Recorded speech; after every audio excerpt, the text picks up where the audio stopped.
Oi, galerinha do primeiro ano, aqui é a professora Elisângela Carmo e nós vamos iniciar aqui mais uma aula de biologia. Na aula passada nós vimos sobre a teoria do Big Bang. Na aula de hoje nós vamos seguir aqui do conteúdo sobre a origem da vida. O objetivo vai ser compreender a visão científica atual sobre a origem da vida, explicar em linhas gerais em que consiste a teoria da evolução molecular para a origem dos seres vivos.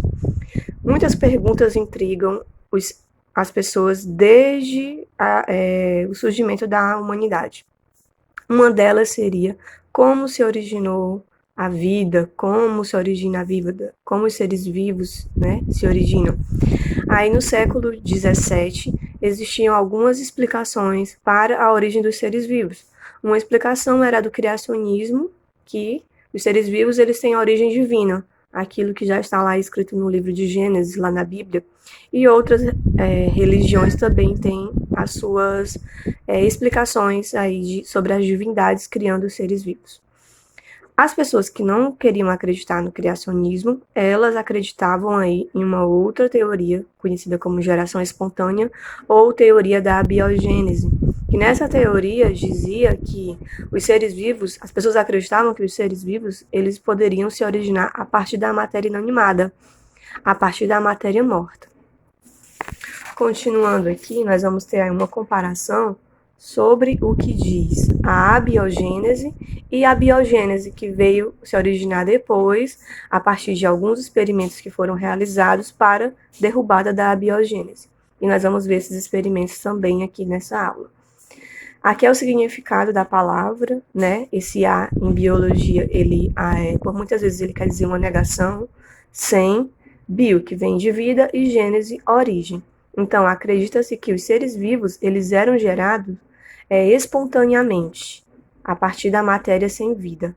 Por exemplo, se tivesse um animal morto, né, e após alguns dias, larvas começassem a aparecer ali naquele animal morto, as pessoas acreditavam que aquele animal ele tinha a capacidade de dar vida àquelas larvas. Então, aquelas larvas tinham surgido a partir dessa matéria sem vida.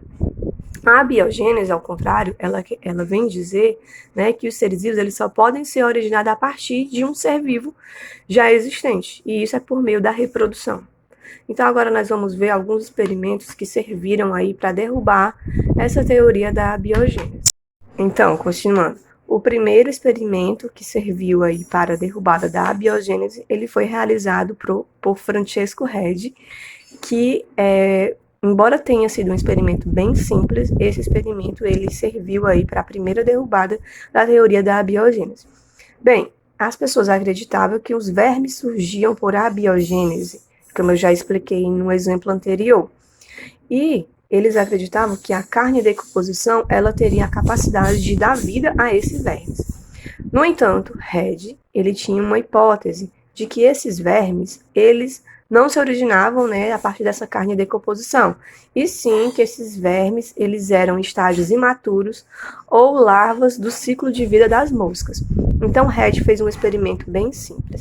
Ele pegou alguns frascos de boca larga e nesses frascos ele colocou algumas carnes. Vou colocar aqui direitinho. Colocou algumas carnes. Em alguns potes, Redi, ele colocou uma redinha, né, um tipo de vedação ali, que seria aqui, ó, de gaze, certo? E aí, outros potes, eles deixou livre, né, a boca ali dos potes. O que acontecia? Nos potes em que estava a vedação, as moscas, elas não conseguiam pousar ali no alimento e colocar os seus ovos. Já no pote em que não tinha nenhuma redinha protegendo, não tinha nenhuma gaze protegendo, essas moscas elas conseguiam entrar e colocar ali os seus ovos lá naquela carne.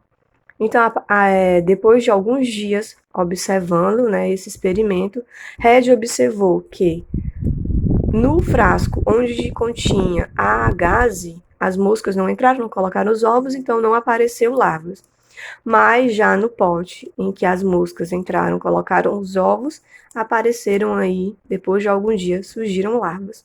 Com isso, Red concluiu que essas larvas realmente eram estágios imaturos dessas moscas. Então, a sua hipótese, ela foi confirmada, né? Ela ganhou credibilidade. No entanto, depois, a teoria da abiogênese, ela voltou novamente a ser utilizada quando o primeiro microscópio foi inventado, aí no século XVII ainda, por um holandês chamado Anthony van Leeuwenhoek. Como esses seres eles eram bem simples e eles, né, estavam em todos os lugares, as pessoas não acreditavam que eles sim surgiam por abiogênese, né? Como que seres tão simples eles poderiam aí se reproduzir, né? E aí, em 1745, veio o primeiro experimento aí para reforçar essa ideia, né, que foi realizado por John Needham. Foi o que o Needham fez. Ele colocou um caldo nutritivo, vou colocar aqui o caldo, né, colocou esse caldo nutritivo. Esse caldo nutritivo servia aí de meio de cultura para esses micro-organismos crescerem. Logo após, Needham, né, vedou aí esse frasco com uma rolha de cortiça. Aqui ainda tem caldo. Vedou aí com uma rolha de cortiça e ferveu por 30 minutos. Depois de um tempo, Needham, né, foi observar lá o caldo nutritivo, né, depois de alguns dias, e ele percebeu que tinham aparecido alguns micro-organismos ali naquele caldo. Então, ele teve o seguinte pensamento, né? Se com a fervura, né, o líquido tinha sido esterilizado e com a vedação, né, teria impedido ali dos micro-organismos entrarem ali naquele caldo nutritivo. Então, ele concluiu que só poderia ter sido, que esses organismos teriam surgido por abiogênese, né? Que o caldo ele teria ali uma força vital capaz de originar esses micro-organismos. No entanto, né, existiam pessoas que discordavam aí do Needham. E uma dessas pessoas que não concordava com o Needham era o padre italiano Lazzaro Spallanzani, que ele decidiu refazer o experimento de Needham. Ele pegou 8 frascos, 4 deles ele colocou, né, o caldo nutritivo e 4 deles ele decidiu ali, ó, fechar com rolha de cortiça. E os outros 4, ele fez um outro tipo de vedação, que é chamada de vedação hermética, onde ele derreteu o gargalo desses frascos, vedando ali totalmente, não permitindo ali a entrada de ar. Então, esses frascos, eles foram vedados totalmente. Depois, o Spallanzani, ele ferveu esse caldo nutritivo por um longo tempo, sendo aí um maior tempo do que Needham. Needham tinha fervido apenas por 30 minutos. Depois de um tempo, Spallanzani observou que nos frascos onde ele tinha vedado com rolha, apareceram micro-organismos. E nos frascos que tinham sido vedados hermeticamente, não tinham aparecido nenhum micro-organismo. Logo, ele concluiu que a vedação e o tempo de fervura utilizado por Needham e por ele mesmo nesse primeiro experimento aqui, teriam sido incapazes de impedir a contaminação. Só que Needham, ele argumentou dizendo que o tempo de fervura teria matado ali a força vital que existia no caldo nutritivo. Aí Spallanzani quebrou o gargalo ali dos frascos, né, que tinham sido vedados hermeticamente, e um tempinho depois, logo apareceram aí os micro-organismos. E aí o Needham,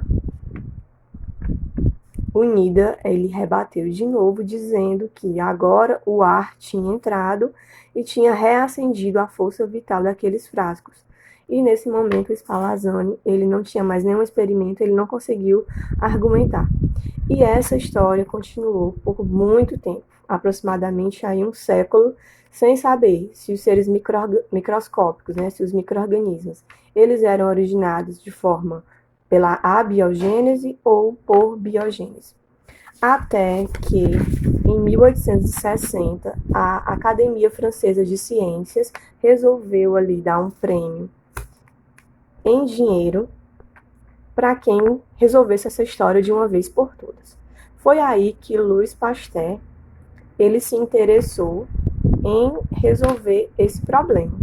E Pasteur realizou um experimento que também parece simples, mas foi um experimento que solucionou de uma vez por todas essa questão e derrubou ali de uma vez por todas a teoria da abiogênese. O que foi que Pasteur fez? Ele pegou alguns frascos e colocou ali um caldo nutritivo.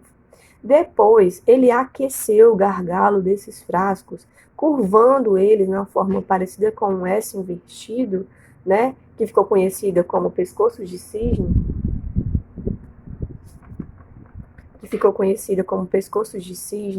e aqueceu depois esse caldo nutritivo, fazendo com que o vapor saísse aqui pela abertura. Porque, embora ele tenha curvado esse pescoço, esse gargalo, né, não ficou totalmente fechado, igual no experimento lá do Spallanzani. Aqui permitia a entrada de ar, tá bom? E aí, depois que aconteceu? Passaram-se aí semanas, dias, né, e não apareceram nenhum micro-organismo ali naquele caldo nutritivo. Até que Spallanzani pegou alguns dos frascos e quebrou aqueles frascos e logo apareceram aí, ó, micro-organismos. Então, ele concluiu que esses micro-organismos, eles estavam no ambiente, eles estavam no ar. Não era ali porque o caldo tinha uma força vital. Mas uma coisa aqui bem importante, que também pode ser que é cobrada aí na prova, né, de vocês, é o objetivo dele fazer isso, né, dele fazer essa curvatura nesse gargalo aí. Então, o objetivo foi permitir a entrada de ar, mas fazendo com que as partículas que estão em suspensão no ar, elas ficassem ali retidas na parede do gargalo curvo. E esse gargalo, ele funcionava como um filtro. Então, permitia a entrada do ar, mas os micro-organismos, as impurezas, iriam ficando aqui retidas no gargalo, não conseguiam chegar até o caldo nutritivo, por isso é que não apareceram micro-organismos aí depois de um bom tempo. E aí, resolvido o problema, né, dos micro-organismos, a teoria da abiogênese ela foi descartada totalmente, surgiram novos questionamentos, né? Então, o próximo questionamento aí que surgiu foi, então, como surgiu o primeiro ser vivo? Qual a explicação para o primeiro ser vivo? Aí nós vamos ter duas teorias. Uma que é chamada de panspermia, ela diz que as moléculas que formaram o primeiro ser vivo, ou o primeiro ser vivo, ele teria vindo aí do espaço, né? Ele teria vindo aí do espaço, a bordo de cometas, de asteroides, e aí ele teria sobrevivido a essa viagem, e teria sobrevivido ao impacto na Terra, né? E teria aí colonizado a Terra. Essa teoria ela ganhou força recentemente ao descobrir algumas moléculas orgânicas aí em pedaços de meteoros. Mas ela não é a mais aceita. Talvez aí no vestibular, no Enem, né, a teoria mais aceita e que pode ser cobrada é essa daqui. A teoria da evolução molecular ou da evolução química. Né? Vocês podem encontrar aí dessas duas formas. Essa teoria diz que não, que o primeiro ser vivo ou as moléculas que formaram o primeiro ser vivo, eles teriam se originado mesmo na Terra primitiva, com as condições aí que existiam nessa Terra primitiva. E aí nós vamos ter algumas teorias e também experimentos que vão reforçar essa ideia aí.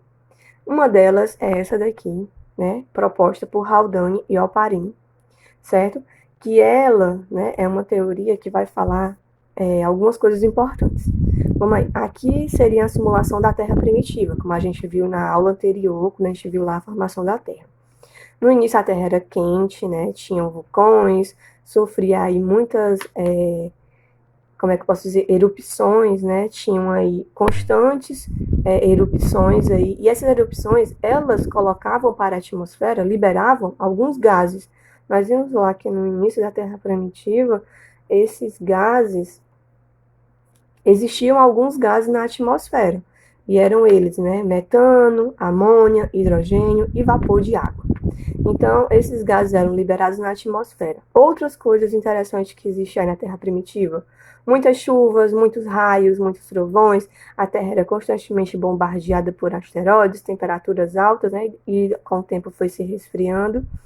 E depois pôde ter a formação aqui dos oceanos, os primeiros oceanos. E aí a gente viu também que não tinha oxigênio, então não tinha aí camada de ozônio. Então, esses raios ultravioletas, eles chegavam diretamente na Terra. Essa teoria diz que essas moléculas, essas partículas, né, desses gases aqui que estavam na atmosfera, elas conseguiam aí, né, recebiam várias descargas elétricas, também radiação, e aí elas começaram a realizar algumas ligações químicas. E essas moléculas, elas caíam lá no oceano, tá?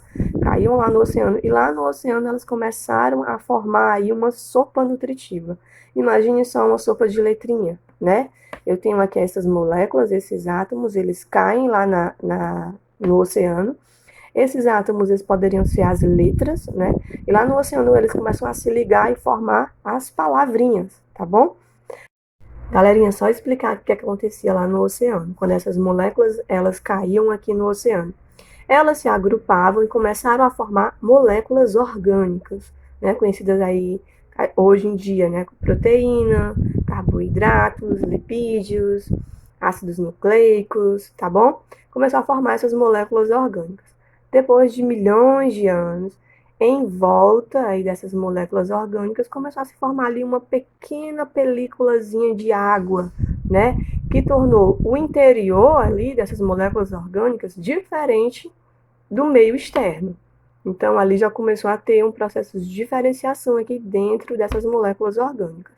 E passando-se aí bilhões de anos, essas moléculas orgânicas, elas foram ali se agrupando cada vez mais, e aí, né, a gente chama isso aí de coacervados.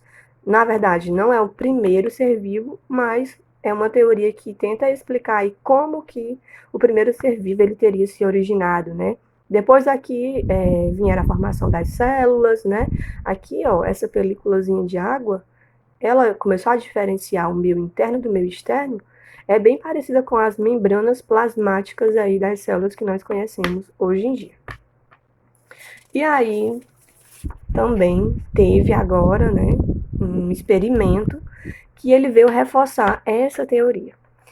Esse experimento ele foi realizado por Stanley Miller e Urey, né, que era o seu ajudante, seu estudante ali, seu bolsista, e eles desenvolveram um simulador que simulava as condições que existiam ali na Terra primitiva, que era um desenho desse simulador. Nesse simulador, o que acontecia? Eles colocaram ali, ó, todos os gases que eles acreditavam ter na Terra primitiva. Foram os gases que eu falei anteriormente: metano, amônia, hidrogênio, vapores de água, né? Esses gases aí. Então, esses gases foram colocados aqui e eles passavam por um aquecimento, né? Aqui eles eram aquecidos. E aí os gases evaporavam, certo? Simulando aqui, né, a evaporação dos oceanos. Esses gases evaporavam e sofriam descargas elétricas. Aqui, essas descargas elétricas simulavam lá os raios, né, a radiação ultravioleta, tá bom? Depois, eles passavam por um condensador. Esse condensador, né, ele saía do estado gasoso e voltava para o estado líquido. Aqui, ó, simulando as chuvas. E aqui, esses gases, esse líquido, né, ele ficava aqui, ó, um pouquinho descansando, simulando aqui os oceanos. Então, passou aí vários dias, tá bom? Sofrendo esse processo, né? De aquecer, de sofrer descargas elétricas, de condensar, de precipitar aqui. e de se acumular. A partir lá, quando ele foi observar, depois de alguns dias, esses experimentos, ele observou que o líquido ele tinha ficado numa coloração meio rosada, meio avermelhada, e aí ele foi ver o que era aquilo.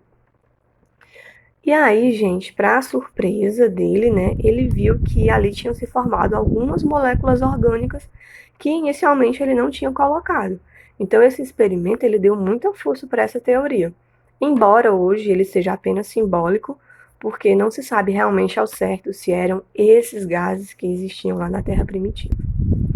E aí, né, agora para encerrar a nossa aula, está na hora da atividade. E a atividade a gente vai encontrar lá no nosso livro, certo? Nosso livro didático. Tá até aqui, bonitinho. Encontrar aqui no nosso livro, na página 41, certo? Nós vamos resolver aí algumas questões, né? Na página 41, nós vamos resolver a questão 7, 8 e 9. Lembrando aí que essa atividade ela tem que ser postada lá no Aluno Online. E aí eu já agradeço. E agora, já encerrando aí a nossa aula, desejar a vocês um bom dia, tá bom? Fiquem em casa, né? Se previnam, lavem bem as mãos, tenham todo aquele cuidado que a gente já falou em sala de aula. E também não poderia deixar de dizer, né? Deixa o seu like aí no vídeo, tá bom? Compartilha, né? Também deixa um comentário. Se tiver dúvida sobre a aula, também deixe seu comentário. E até a próxima. Tchau.